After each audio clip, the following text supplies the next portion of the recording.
Today is the 23rd of April 2022. So we have this opportunity in time now to train our minds, to bring them into peace. Having mindfulness here and contemplating the body as elements. We can contemplate in terms of the four elements, the earth, water, fire and air, or just pick up one of these elements. Or instead we can know the breath, the in-breath, the out-breath, and this is being mindful of the air element. Or when we breathe in, we recite Bud, on the out-breath recite Do, and this too is okay. But don't control the breath, don't force it to be short or long. Rather just have mindfulness there following the breath, knowing what it's like, so that that awareness is consistent. If the mind gathers into peace well, and through contemplating the body as being a heap of elements of earth, water, fire and air, then we can use that. But know that this too is samatha kammatthana. This too is an object that leads to peace and tranquility. Or watching the in and out breath, this is also samatha kammatthana. But don't worry about that, thinking that it's just samatha, because we may think that we want to gain knowledge, we want for wisdom to arise, and that wisdom is what allows us to get rid of the defilements. But we should also know that in order for wisdom to arise, there first needs to be peace of mind. So in order for that wisdom to arise, in order for us to be able to contemplate, well, knowing the reality of all Dhammas, and how all things, they require causes for their arising, all Dhammas. And this is what Venerable Sariputta studied, this dependent origination. When there's the cause for quality to arise, then it arises. When that cause ceases, then that quality ceases. And this is a teaching that Venerable Assaji, who was an arahant, took to tell Venerable Sariputta. So we can contemplate into this dependent origination and see how this is telling us that there isn't a genuine self there. In the Dhamma Niyama Sutta, it's a short teaching about this. A teaching that the Buddha gave in Savatthi at Jetavana Monastery. And so what is this dependent origination like? Oh, when we have birth, that is the cause for old age, sickness and death, and for suffering to arise. And becoming, when that's present, then birth will be present. When there is attachment, and that's the cause for becoming to arise.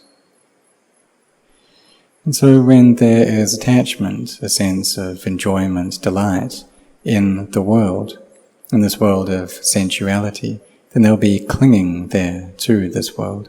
So we'll need to be born into one of the sensual realms, either one of the 6 deva realms, or the realm of a human, or lower than that, the realms where there's a lot of difficulty and suffering, as an animal, or as a hungry ghost, an asura kaya, or a hell being. So these realms of sensuality, it's very wide.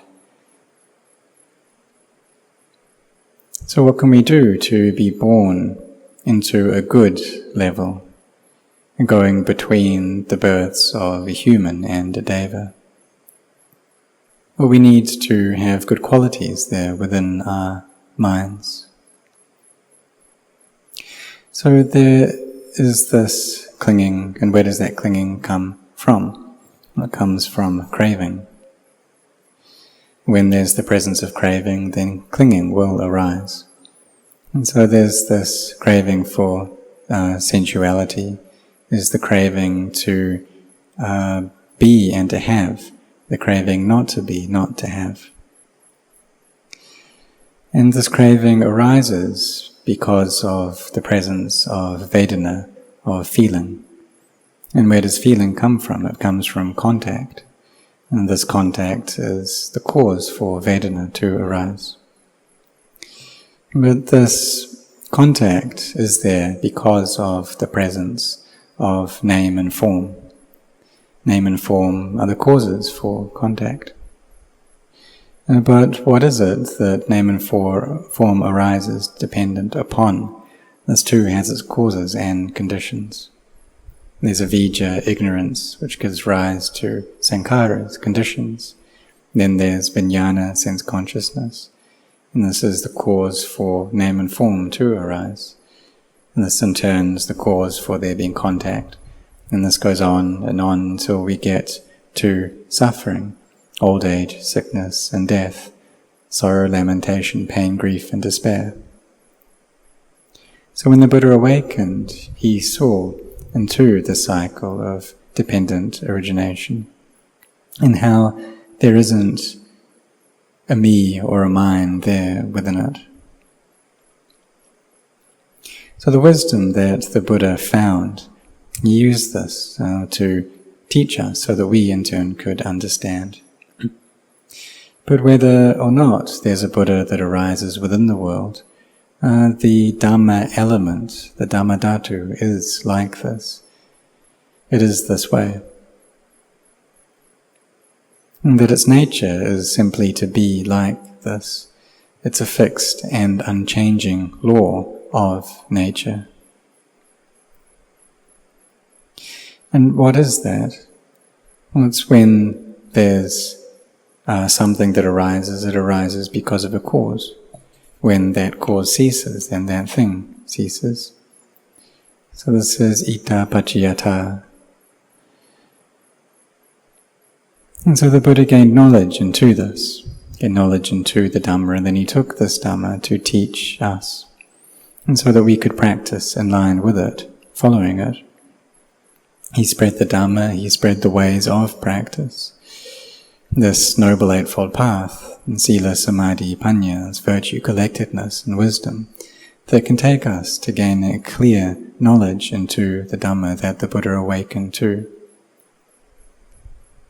And then if we see into that, and then we'll understand or feel how profound that is. And just like how Dighanaka Brahman praised the Dhamma that the Buddha taught. He said it's as though the Buddha uprighted something which was overturned and opened that which was closed.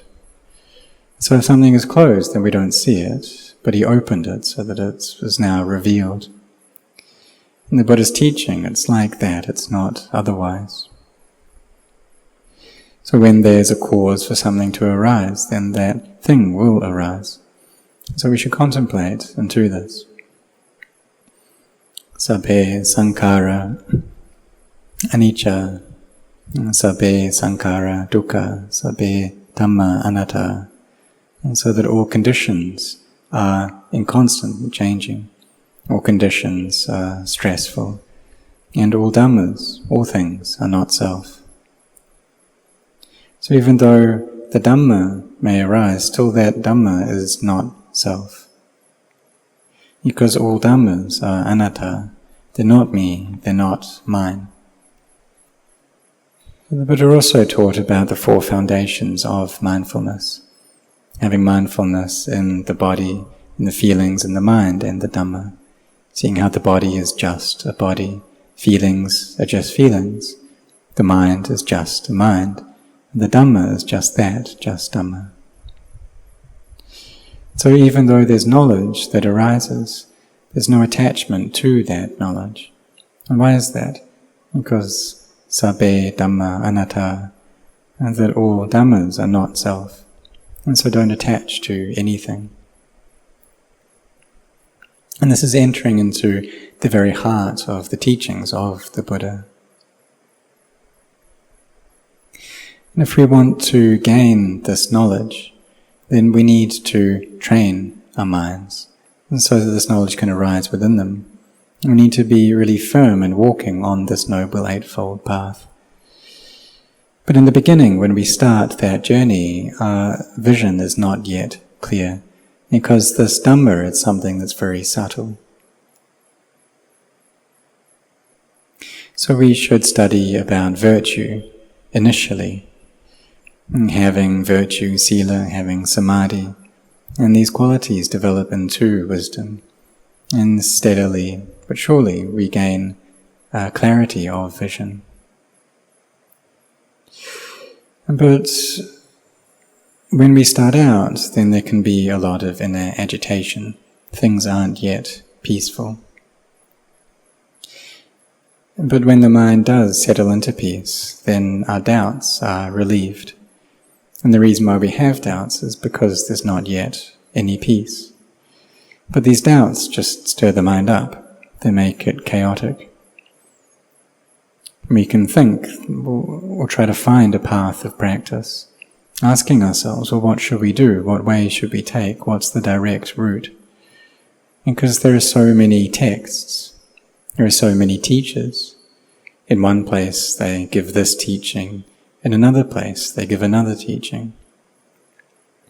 And then we can even study different traditions overseas. So like in Burma, they teach in a different way. But if we are able to study and train with someone who has knowledge, someone who has awakened already, like Venerable Ajahn Chah, and we should have this confidence in his awakening, because he in turn had studied with Venerables Ajahn Man and Ajahn Ginari and Ajahn Tongrat. And he practiced till awakening. And so we have faith in that, we have that confidence and belief, and then we practice following his teachings. But initially, as we go along practicing, then we doubt along as well. And sometimes these doubts can really kind of come back at us. And we can think, well, if I don't doubt, then how will I know whether this is the right path or not? And these thoughts just make everything a mess, just makes our mind chaotic. And in the end, by following these doubts, we don't know. We're still wondering what it is that we should do. And the mind isn't peaceful, it's just chaotic. But really the path of practice, it's easy. You just have mindfulness, whether standing, walking, sitting, lying down, whether eating, drinking, speaking, listening, thinking, have mindfulness, have a lot of sampajanya, this clear awareness. And in the end, the mind will settle into stillness and peace, this calm will arise within it, that there will be joy, happiness there within the heart. If there are these doubts there, asking ourselves, well, what's that like? We read the scriptures, but it's not yet clear to us, the answer. But it's when we actually do it, then we understand for ourselves, we see for ourselves, that this is what joy is like, this is what happiness is like, this is what samadhi is like. But the samadhi is also anatta as well, it too is not self. But it's something that we need to depend upon initially and develop in order for wisdom to arise. So we see that all things too are dukkhaṃ, they don't endure, they're aniccaṃ, they're changing, and anatta, they're not self. And so they're empty. So if we see the state of the Dhamma like this, then we don't need to tell ourselves that all things are anicca, dukkha, anatta, because this knowledge arises within ourselves. We see for ourselves that this is really how things are. In the scriptures it tells us about aniccaṃ, its inconstancy, impermanence, and how things don't endure, and how it's anatta. But it's when we practice, then we see for ourselves. Just like various buildings and dharma halls, they require many things to put them together, many constituent parts. They rely on air, and on water, and on sand. And when these various elements come together, then they make up that whole. But if we can break them down into just elements, then we can see the emptiness there within. We break it down into earth, water, fire, and air, and it's just empty, isn't it?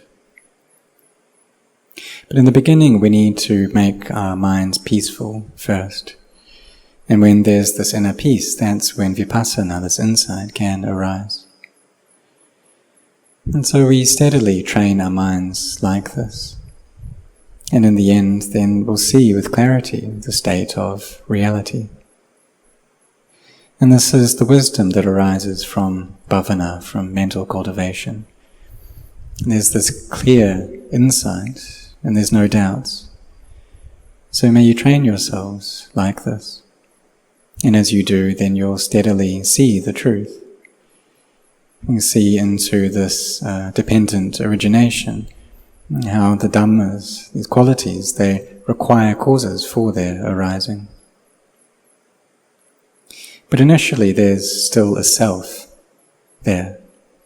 And so we use this self to practice and carry on practicing with that self until we're able to steadily put down self, until it's not there anymore, until there's no me, there's no self who attains to the Dhamma, and there's no Dhamma to attain to. And this is the point where we let go. It's the point where we realize sabbe Dhamma anatta, and all Dhammas are not self. And so Nibbana is this pure emptiness. But it's not in any place, it's not in any direction. If you can say that it's over there, or you have to go in a certain direction, then that's putting it in a place, and that is a realm, that is birth. But emptiness is everywhere, and all things are Buddha. And this Buddha nature is emptiness, and emptiness is Buddha nature, and this Buddha, or Buddha nature, is there within everything. So may you follow this path, a practice along this way that takes us to the paths, the fruitions, and to Nibbana. Initially we still have so many things. We still have a self, and my family, and my work, etc. And there's still within this realm of sammuti, of conventions. When we gain a deeper understanding into the Dhamma, and we see how there's no me, there's no mine there. And so we should practice following this way. And all of this is for the sake of reaching emptiness within the hearts. And so may all of you practice like this.